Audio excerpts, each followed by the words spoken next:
And good evening. Thank you for joining Disability and Progress, where we bring you insights into ideas about and discussions on disability topics. My name is Sam. I'm the host of the show. Thanks so much for tuning in. Charlene Dahl is my research team. Hello, Charlene. I'm out here, over here. You're there. Good evening, everyone. We have several people in the studio and out of the studio as well. This week, we are speaking to Sherie Wallace from the Wallace Group, who will be talking about several things, one of them being their class number 39. Wow. Of the Partners in Policymaking. And joining her will be three of the class participants that have worked hard in this, I'm understanding.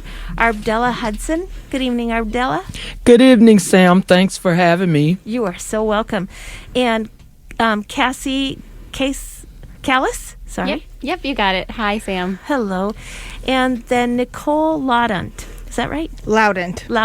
Okay. Hi, nice to see you. Hi. Thank you guys so much for coming. I really appreciate that, and I appreciate you guys being here. Sherie, are you here? I am here. I can hear you. Can you hear me? We certainly can. So great. Thank you so much for being the outside participant. Yes, right. I want to go around first by, let's see, Sherie, why don't you just give a little description of what Partners in Policymaking is, since people who've just tuned in may not have heard you before. Okay. Be glad to. It is a training program that 35 individuals are in this program from September to May. They spend Fridays and Saturdays once a month in this program, skipping December because December always has so many other things going. But Right. These are individuals with disabilities as adults, or these are parents raising children with disabilities. And the dynamic is so powerful in each class as they are studying different things. They hear about the history of how people with disabilities have been treated. Then they talk about school and what are their responsibilities as parents with educators and getting a good education for their children. And then they talk about the county and what does the county do to be part of helping families with disabilities. Basically, the county supplies the money. Woohoo! But also, then they talk about housing and they talk about jobs and they talk about how do you connect with your legislator. In March, we go to the Capitol and although in the past couple of years, that's been very difficult if the Capitol's been closed or things have been shut down, but that is a very powerful experience there. Then in April, they're hearing about the congressional decisions that are made on a congressional level in Washington, D.C. And then this month in May, it's the very last class, it's the graduation, but they will learn about opportunities that they can be leaders in their own community, because the goal is that they become better advocates for themselves and others with disabilities. And these are three people from this class that were just outstanding in how they took the ball and ran with it. And they are all, you'll hear, they are all doing very well to advocate for disabilities and to bring people's attention to, we want individuals to have as many opportunities as any citizen. So their stories will be fascinating. Yeah, and I think, I don't know, I mean, we've had you on before. I don't know if every state, I can't remember if every state has something like but at one point, every state had a Partners in Policymaking program. This is where it started, and it spread to Denmark and Ireland and Australia, and it just really caught hold because of the value of speaking up. And the training teaches you to speak up in many different avenues for yourself if you have disabilities or for your children. But at one point, every state had a program. That's not the case now. It ends up being a very expensive program because you bring in experts. And so these people in the studio have heard experts from around the country who really have stood up and been very strong advocates in their lives. And, I can't imagine that, especially now, it just feels so much like each state really needs a program like this. So yes. I do want to start out by having each person introduce themselves. Please, if you would go around and introduce yourself, where you live, and the connection you have to the disability. So, Arbdella, do you want to start? Yes, thanks, Sam. My name is Arbdella Hudson. I live in St. Paul, and I'm a person with disabilities who advocate for myself and others. I've been diagnosed with multiple head injuries, formerly known as traumatic brain injury, but today they identify it as BI. Really? And I'm glad to be here. Huh. I didn't know they changed that, so good to know. Yes. I'm Nicole Loudon, and I live in Maple Grove, and I am the single mom of a 4-year-old with autism, and I'm a very big advocate for school inclusion. I'm Cassie Kallis. I live in Plymouth with my husband, and we have 3 children with a condition called Fragile X syndrome. So I need to just take a minute sideways here. Nicole, I used to live in Maple Grove. Oh, really? Did you hear about the bear? I'm always hearing about the bears on the neighborhood apps that are into the bird feeders. I was rooting for the bears. I was like, go bears. Everything's got to eat. And don't leave your bird food out. Don't leave your bird next food to the bear's That's home. Right. That's right. So anyway, I digress. But anyway, thank you for that. I'm sure that this has taught you guys a lot of different things. So can we talk about, first of all, go around, and I don't care what order you go in, so you guys can decide amongst yourself, but talk about why you decided to sign up for Partners in Policymaking and, by that program.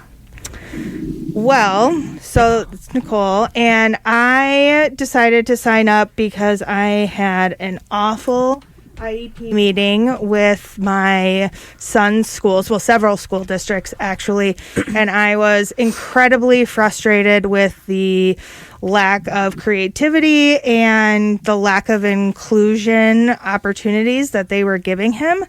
And I was just so incredibly frustrated at 4:00 in the morning at my computer, Googling and thinking to myself, this can't be how the system is.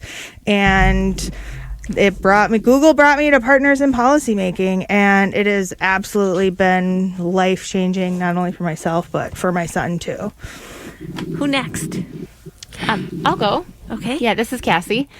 So mine is kind of a long journey. I lived on the East Coast with my family for many years, and we moved to Minnesota in 2019.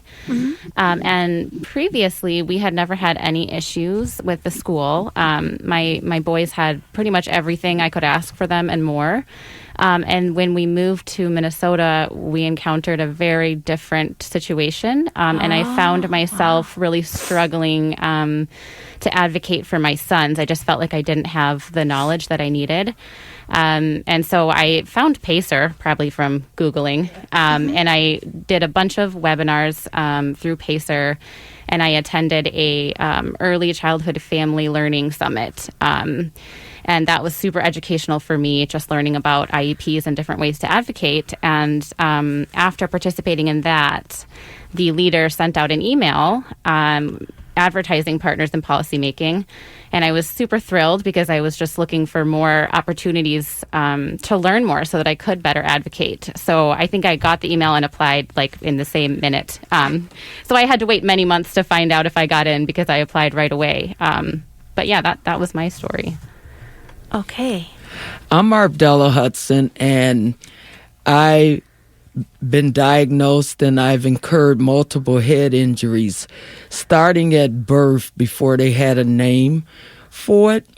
And I came in contact and my interest in policymaking through a disability writing program that I was a part of, and I was encouraged to go further. And I had a personal interest myself because I'm a recipient of a waiver program. Currently, they're making tremendous adjustments to that program now, and I was having trouble with services and didn't know where to go, what to do. And when I heard about policy and what I could learn there and the opportunities, I jumped on it and I took the advice of friends, family, and colleagues. Excellent. Thank you. So, Nicole, Yes. I can relate to some of this frustration in school stuff because one of my sons is dyslexic and has a processing disability, although, it shouldn't have been a problem really, but they made it a problem. They're good at that. Can you tell me what things did you feel were not being met? So my son really struggles with social skills and emotional regulation. He does not have a cognitive or language delay. And really the only choices that the school was providing me was an exclusionary classroom for him just because he was diagnosed with autism. And that was not an appropriate fit for him, I felt like. I felt like he could be successful in the classroom along with a para support or his behavioral therapist support, which is what I was asking for. And the answer was just no, we don't do that. And despite continuing to advocate for him, the answer was just no, that they don't do that. And that was my only choice, was to put him into an exclusionary classroom. So I eventually just said no, and I declined an IEP for him and just enrolled him as a mainstream student in preschool. And he has been super successful. He needed maybe 8 weeks of support from a para, and then now he's just on his own and completely in a mainstream classroom being successful, a typical 4-year-old. And it's interesting, you said 8 weeks of a para support, but that's like, if you think about it, that's like nothing in the lifetime of schooling that the kids will have. And sometimes it does amaze me with what it is true. There's a little bit of work, on the short end, but in the long run, it will work out much better if they would just take the little bit of work that it would take. So let's see, which one has children with Fragile X? That would be me, That Cassie. would be Cassie. Can you tell me what Fragile X syndrome is? Yeah, it's an intellectual disability. It has a wide spectrum. It's very similar to autism in that way. It is the only known genetic cause of autism, actually, although it doesn't always cause autism. But it looks very similar. There's a lot of sensory processing struggles, obviously cognitive delays. There's a lot of behaviors, communication problems. So it's a wide spectrum. Some people, you maybe wouldn't know right away, and then there's some people that are, more severely affected and, can't communicate. Both of my sons struggle with communication. And you have 2 or 3? I have 2 sons and a daughter, and all 3 of them have Fragile X. And what are their ages? My oldest is about to turn 11, and I have an 8-year-old, and then my daughter just turned 5.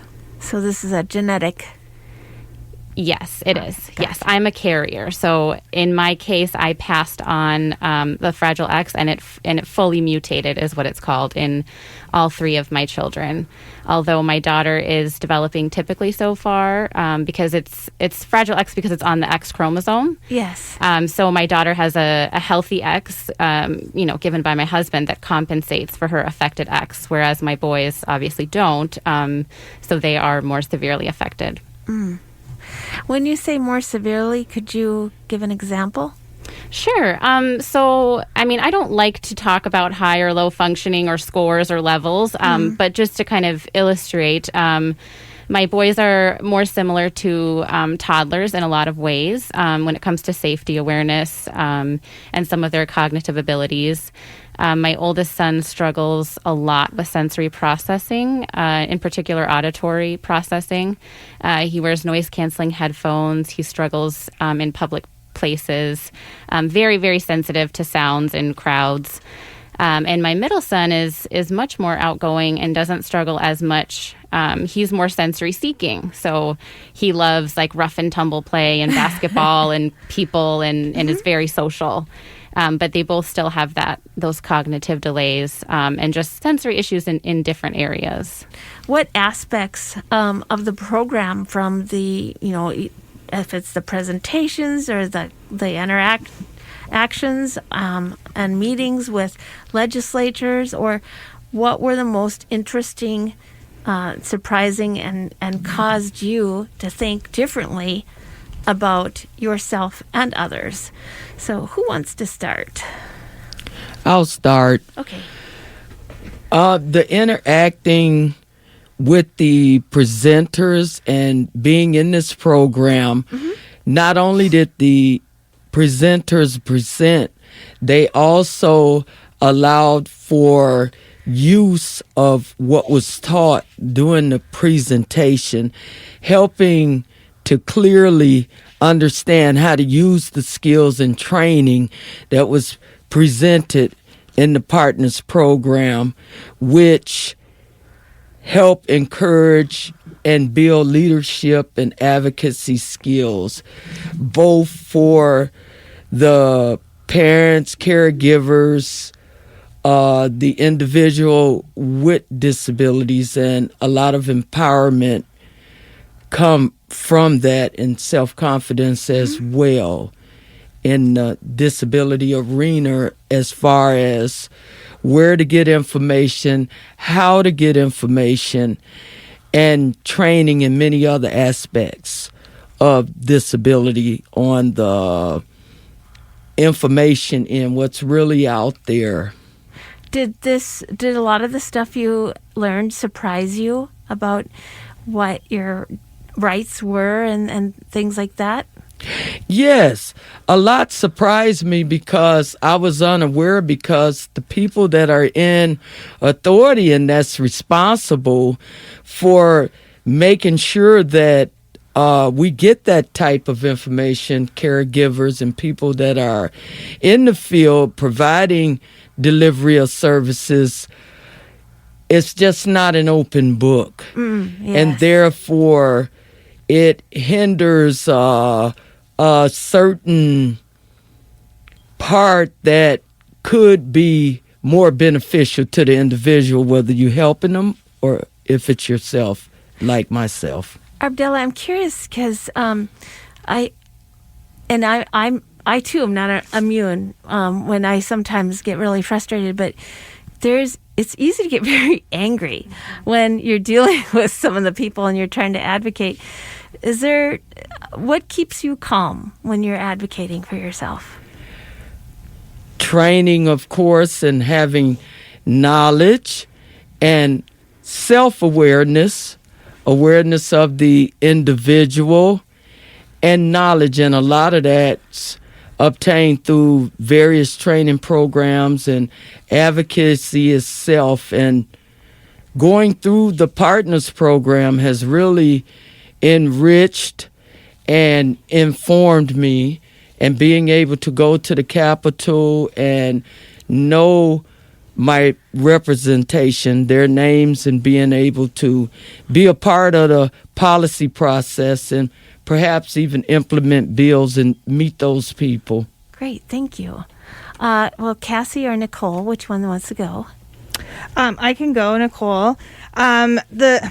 It's so hard to pick just one thing that was like the most influential, because it all is just so important. You can actually go down the list and just tell me like how these different things were influential. It's fine. So first and foremost, I think the thing that made the biggest difference for me, or that I liked, was just the community aspect of the class itself. The other participants, the relationships that you build with them, and not feeling so alone. I think that's one of the big things that, as a parent of a kid with a disability, you're out there advocating and you just feel like you're up against a brick wall all the time. And you hear the word no a lot. And it's so nice to go into a ballroom full of people who understand what that feels like, and who also have experiences that they can lend their hand to and give you advice. And I say it's like my church, or like my AA that I go to every month. It's like it's just a great space to go and to be understood. So that's my ultimate favorite part about it. The speakers are wonderful. I have learned how to communicate more effectively with people that disagree with my opinion, rather than just continuing to shove it in their face, finding a way to work with people that so you're successful and everybody gets what they want. And I think the connections too. So every class we get the, emails and phone numbers of these really important people, and we send them emails and they email us back. And it's, we get to talk to people from the Department of Education and people who are experts in public speaking. And it's just great to be able to have all those resources right at your fingertips. And also being very comfortable talking with a microphone. If you had asked me to do this a year ago, I would have said absolutely no. And I'll ask you the same thing. What keeps you calm in times of extreme frustration? Wine would be my answer to that. Excellent. I can relate to that one. And just focusing on why I'm there and what I'm there for, and for my son, and making sure I'm doing what's best for him, advocating, and so he is in the least restrictive environment possible. Cassie? Yeah, I echo a lot of what Nicole said. I think the community is the first thing that stuck out to me. Just from the very first day, the very first session, I felt super comfortable with everybody. Social situations can be kind of awkward sometimes when you have children with disabilities and nobody else does, and they're talking about things that you don't relate to or that you can't contribute to. So I think just that warmth right away, and making those connections and making friends for life is really important, because we all really need that support network as we're advocating for ourselves or for our children. And then another favorite is just the presenters were amazing and very inspiring. And for me personally, I came into this very burnt out with advocating, and I am still burnt out. It's like a full-time job. Yes. But I am inspired and I'm educated much more than I was before. And I think for me, there's only so many times that I can get an evaluation or a piece of paper that describes my children as severely affected or severe or severely discrepant, or see the age and number of months that they are, cognitively, and it can wear you down. And so one of my favorite presenters, I remember him saying that he doesn't call people with disabilities. He calls them people with possibilities. And that was Patrick Schwartz. I don't know if I said his last name right. Yeah. But and that sticks with me. I remind myself of that all the time. And he showed pictures and slides and gave data on all the children and adults he's worked with and how successful they've been and how they've been fully included in school. And these would be children like mine, that are quote unquote severely affected, and yet they are still able to do so much more and able to be included. Another speaker on customized employment was super inspiring for me because, he said there isn't one person that he's worked with that he couldn't find a job for. And it just, I have high hopes for my kids. I see their potential. But when you're constantly sitting around tables with people that are telling you otherwise, it takes its toll. So I've been completely inspired. I see more potential in my children. I see more possibilities for them.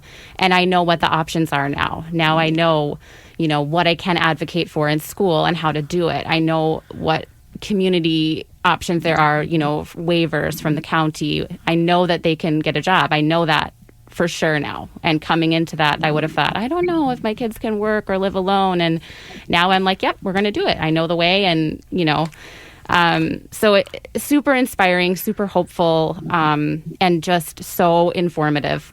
We get slides after every session that, we can come back to and that are resources forever now. So it's not just educational while you're in the conference, but it's for your lifetime. So, yeah, I could go on, but I won't. Yeah. An entire bookshelf now full of resources that they've given us. But where do you dig down deep when you have sources of frustration and time? That you have 3 kids. Yes. Good grief. And it's one thing to have 3 kids and one with a disability, but if you have all 3 kids with different things going on, it's got to be a lot. So what do you do? Yeah, it is. That is something I am still working on and figuring out. I don't have it all figured out yet. I have little mottos. My favorite one that's gotten me through the last couple of the years is what stands in the way becomes the way.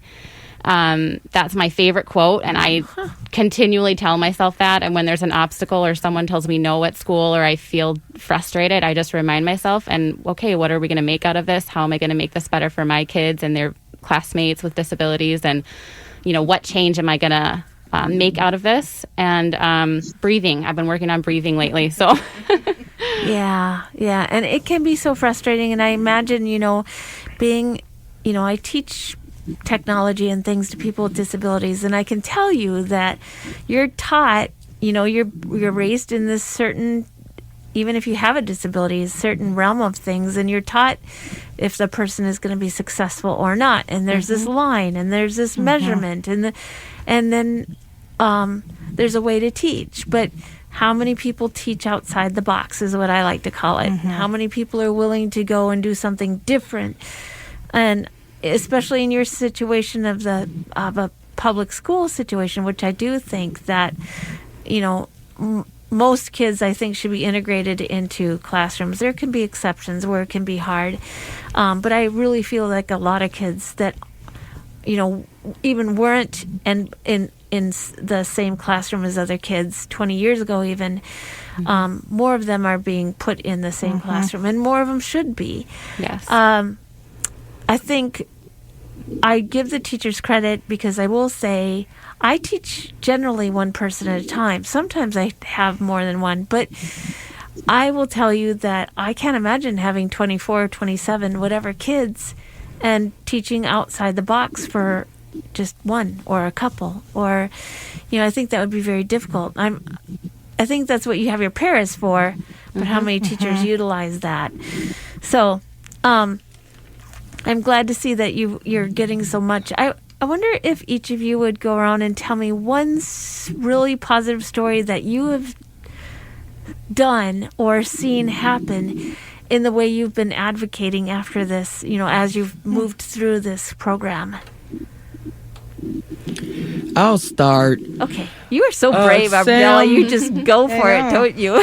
Sam, I was listening to you when you spoke on you teach people with disabilities technology. And that's a real touchy piece. I had a child with disabilities. This was before Pacer and many years ago. But today, in policy for me, I'm an adult with developmental disabilities. And from partners, I've been able to network.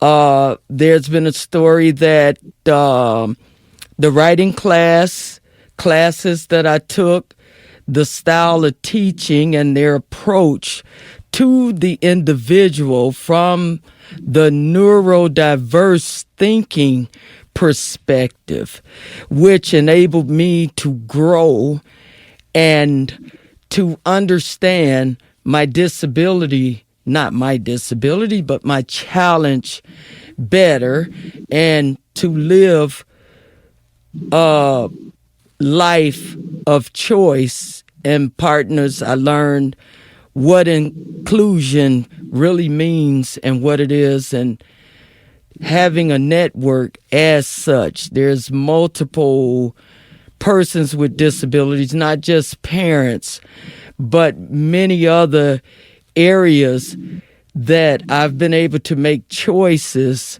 on where I want to direct my advocacy or the advocate. And I've become a much better advocate in attitude, where to find information, what's really out there, what's available. And another thing about the presenters, we can always call or go back, set up a meeting. They open themselves up that it was more than just a class. They're always open, but things are different for an adult with disabilities. And for me in particularly, people sometimes misunderstand me. People have little knowledge because it's a disability that you can't identify or you don't see. Exactly. And if you're not dedicated to the individual, you will know. And a lot of times, there's feelings of rejection and a number of different things that comes with brain injury, that comes with an adult with disabilities. Thank you. Cassie, or Nicole, actually. I'll pick on you next. Perfect. Why don't you tell me something that you feel like you've done in a positive role going through this class, something you've noticed that you were able to achieve? Yeah, so my son, luckily, I was able to advocate for him to be included in a mainstream classroom, and he is successful there, and he's going to be going to a mainstream classroom next year too, just as a typical student. But something that I always think about, and this class has made me consider, is thinking about advocating on a much larger scale, that it's not just about my son, it's about all the other kids that this is happening to, and that they're being put in exclusionary classrooms when they shouldn't be. And so I actually just recently ran for and got elected to a school board in St. Paul. Congratulations. And so I really hope to use my knowledge, and especially of inclusion, and help that school start thinking about those things differently in the way that they're educating their students. Great. Cassie. Yeah, so on a more personal level, I think my oldest son, who struggles a little bit more and is in a more restrictive setting in school, I was able to advocate successfully for a lot more inclusion for him than he's ever had, in Minnesota. And he's been so successful and happy in those settings with his general education peers. And I think it's had a positive effect on the culture and environment in his school. I think the school that he's in particular really struggles with inclusion and with creating an environment that's supportive of people with disabilities. So I think that's one really positive thing that's come out of this. I got some good tools that I used to get him more inclusion that he deserves. He still deserves more, but I'll take it for now.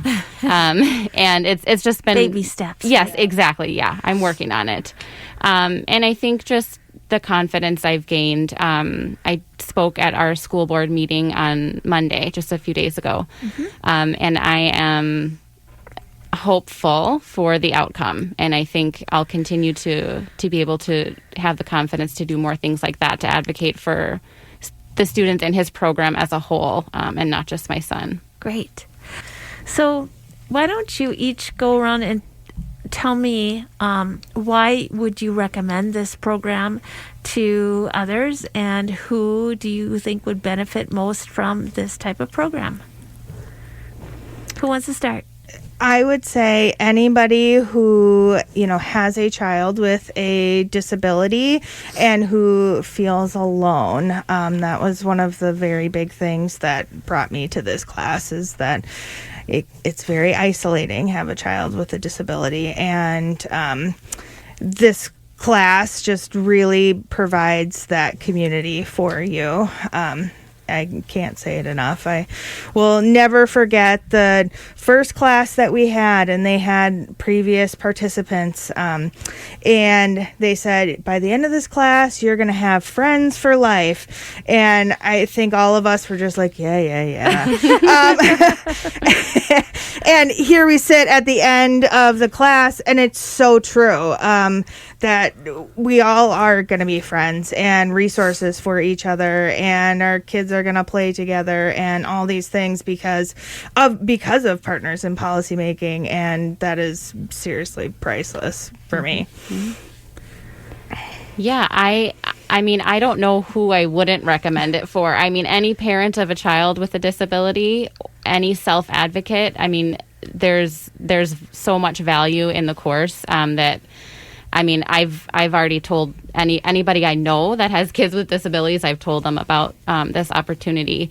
This is the handbook. Like, when you have a child with a disability, or you're a self-advocate, I'm speaking from a parent perspective, so you don't get a handbook. When my son was diagnosed with Fragile X syndrome, I had to go on Google. Like, I had never heard of it. So I had to educate myself about his disability. When he was in school, I had to learn, like, what is an IEP? Nobody pulls you aside and says, you're going to do this, early intervention. Now you do an IEP, and this is the process, and this is how it works, and this is what your rights are, and this is what your child's rights are. There's no handbook. You're thrown into it. And then on top of that, you have the chaos of your daily life and raising your children. So it's hard to even find the time to educate yourself. So this goes from, as Sherie said, it's school, it's employment, it's county services, it's housing. It goes to the legislative level. So I've made connections with my senator and representative, and it's the guidebook for the whole journey. So it's what every parent needs, I think, because it is really hard to access that information. I did not know that there were waivers my kids could be on. I was fighting for things that I kind of thought were a good idea, but this has given me the affirmation that actually, yes, this is your kid's right, and this is why it's their right, and this is how you get it. So like I said, to me, it's just the ultimate handbook for disabilities. So I've already recommended it to a lot of people, and I hope anyone that's listening will check it out, because it is so worthwhile. And Arbdella, why would you recommend this program to somebody? I would recommend Partners in Policymaking to anyone who has a family member or anyone that's directly delivering services, and to individuals with disabilities themselves, and particularly and especially those that are not immediately identifiable, which falls in the range of developmentally, differently thinking, differently processing, because the network that's available, the individuals that's there that has disabilities themselves and work with others with disabilities, it would enable them to understand and know the resources that's out there available and how to use those resources. And this program has enriched my life, has improved my quality of well-being, as well as opened doors and allowed me to be able to be involved with other organizations with adults with disabilities and advocate for them as well. Thank you. Okay, who am I going to bust for not silencing their phone? It's me. It's me. I'm just kidding, sort of. You know what the thing is? I thought I did. I swear. I thought I did. You know what's so funny is I had somebody who came on the show, and he ran a cable TV program. He should have known better, and he didn't silence his phone. So it's all good. I'm turning it off now. Everybody, we've all been there and done it. I just thought I sorry. would just, I'm the teacher. Someone's got to do it, Who right? did that? Can we talk a minute about the day at the legislature, the Capitol? Does anybody want to talk about what that was like for them? And was it different than what you expected? And if so, how? Yeah, I was not expecting to be so well received. I think you hear a lot about politicians and things don't get done, and I didn't have a whole lot of confidence when I reached out to my people, but I got responses immediately. I got appointments, and my senator and representative in particular took a lot of time with me and really cared about what I was saying. And like I said, have continued to follow up with me. So I was very surprised about that. And I didn't think about it the way it was presented to us, that you can be a resource for these people. Like, they don't know about these issues necessarily. They don't know about the ways that disabilities are affecting families, the way that education is not being run properly when it comes to special education. So they don't have, they can't know about every issue. And I never thought about, well, hey, you could just make a connection with this person and then they can call on you when an issue comes up. I just never thought about it on a more personal level like that.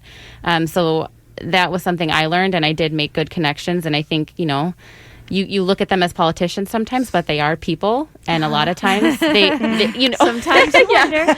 Yes, right. But my experience was positive, and I think, people can get burnt out over time, but I think the people that I met with, they care, and that's a lot of times why you get into a job like that, is because you care. So I was really encouraged and surprised. Arbdella, what was it like for you being at the Capitol? Did it surprise you, and if so, why?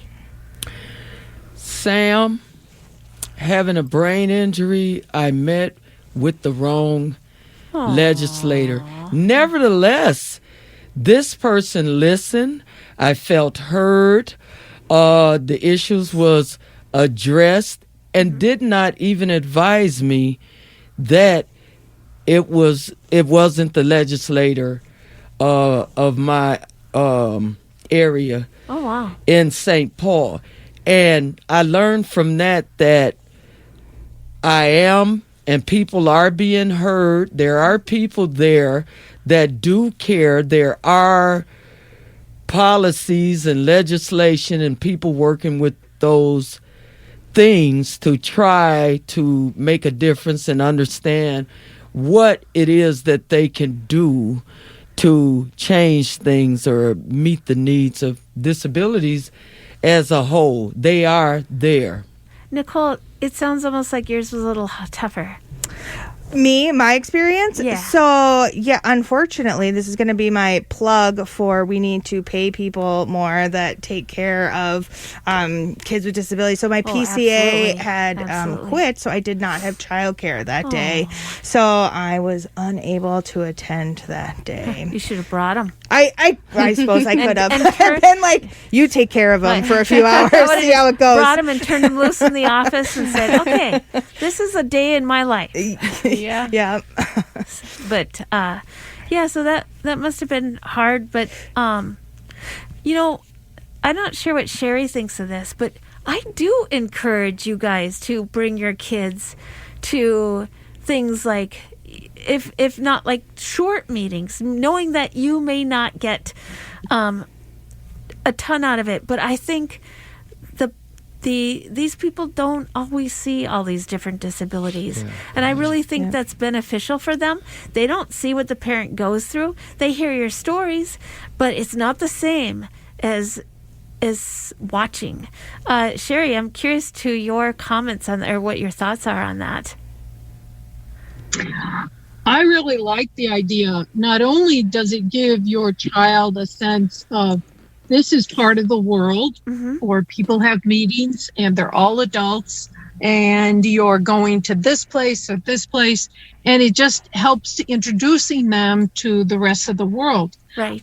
You also, a big part of partners is in the word partners in policymaking, that we all go through life, and some people are easily our partners. They get it right away. They really want to help you. And then other people are, they sort of ignore you, and those and are the they ones don't that need really to see want to hear your story, but you still want to eventually treat them as if they are going to be your partner someday. And the whole thing about at Partners, you learn the proper protocol to interacting with legislators. You use the right words. Also, you send thank you notes, and that's all part of really introducing yourself to their world.